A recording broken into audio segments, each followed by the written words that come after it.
Welcome to Managing Uncertainty, a podcast series from the experts at Bryghtpath discussing global risk, business continuity, and crisis management. Will you be ready to lead your organization through its critical moment? Hello and welcome to the Managing Uncertainty podcast. This is Bryan Strawser, Principal and Chief Executive here at Bryghtpath. I'm flying solo today, and we're going to do a short episode this week talking about crisis management plans. And what I want to focus on our discussion about crisis management plans, a topic that we've talked about numerous times before, is what happens when your executives get involved. And when your executives are at the table, involved in your crisis process, what do they really want? What are your executives really looking for in terms of a crisis management plan? And if you remember in our previous episodes and blog posts we've done over the years about building crisis management plans and crisis management frameworks, what we've really talked about in those situations is building something that has a crisis management team that is below the executives, that really is managing that moment by moment action that we want to happen during a crisis. They're coordinating across the organization, they're communicating, they're collaborating, they're making those moment-by-moment decisions. The role that we typically reserve for the executives is to support the work of that crisis management team, usually in a couple key areas around kind of large-scale expense and capital commitment. They're making decisions about the organization's reputation, and they might be taking active steps to manage the reputation of the organization. But they're really kind of focused in that middle area there. They're focused on really those big picture issues where they're supporting the crisis management team. Your crisis management team is really made up of those day-to-day managers from across the organization who are doing the real work in responding to the crisis. Your executives are there to support the work that crisis management team is doing and making decisions on the type of things that escalate to them. But here's my experience. And I just went into this a few weeks ago with a client who was managing a data incident. The executives became involved earlier in the process than usual, and because they weren't as familiar with the process, they dove into a lot of questions and kind of superseded to some extent the role that was really defined for them. And I think this is common. This is something that I've seen a lot.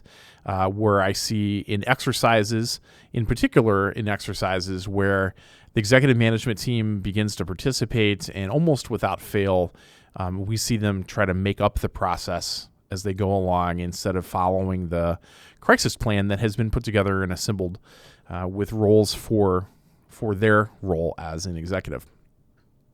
Most of the time, I would say they do a good job in just the ad hoc process. After all, they're usually good networkers and good collaborators and good decision makers. And so their ad hoc, making it up along the way, usually turns out okay, but they definitely miss things. And they miss things because they're not following the plan that has been outlined for them. So what we recommend is we build crisis management plans is to not overcomplicate this. When it comes to the executives, I think your executives are really looking for 5 or 6 key things in a crisis plan. And I'll tell you up front, when I say don't complicate it, what they're not looking for in a crisis plan is 100 and 150 pages of theory or background or governance information or 10,000 checklists that people should be following. What they're looking for is a document that is really focused, that can be easily understood, can be easily executed, and they want that in a way that is easily accessible to how they consume information. Now, that might be on paper, and some folks like things to be on paper, but that's probably not how they want it. They probably want something that they can access on a mobile device, particularly an iPhone or an Android device, or some type of tablet like an iPad or an Amazon Fire tablet or the Samsung Tab or something like that.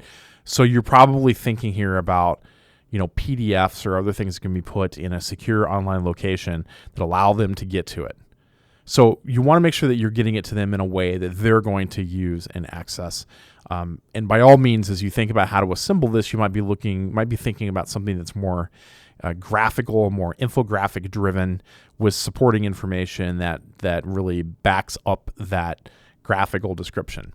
But we would argue that there are 5 or 6 things that executives are looking for. One is a plan that is easily digestible and focused, and can be accessed in a way in which they like to access information.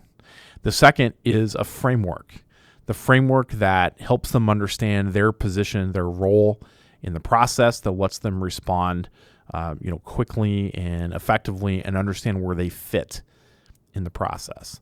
The third is that they're looking for clear roles and responsibilities and what I would say are kind of boundaries between the different entities within the crisis. Like, what is the role of the executive team?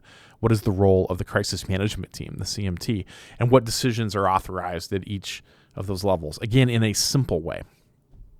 I think we want to provide some means and questions or even a severity chart or severity levels that let the executives understand how to assess the situation. Or in other words, just how bad is this on the scale of not so bad to really, really catastrophically bad?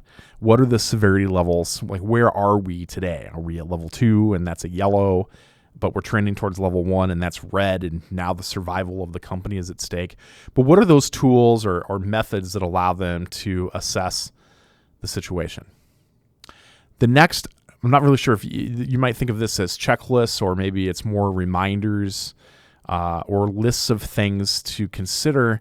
But I think in general for a crisis, and then perhaps some different versions for some different situations, I think reminding them what some key issues are that they may have to tackle in the first 4, 8, 16, 24, 48, 72 hours that are going on.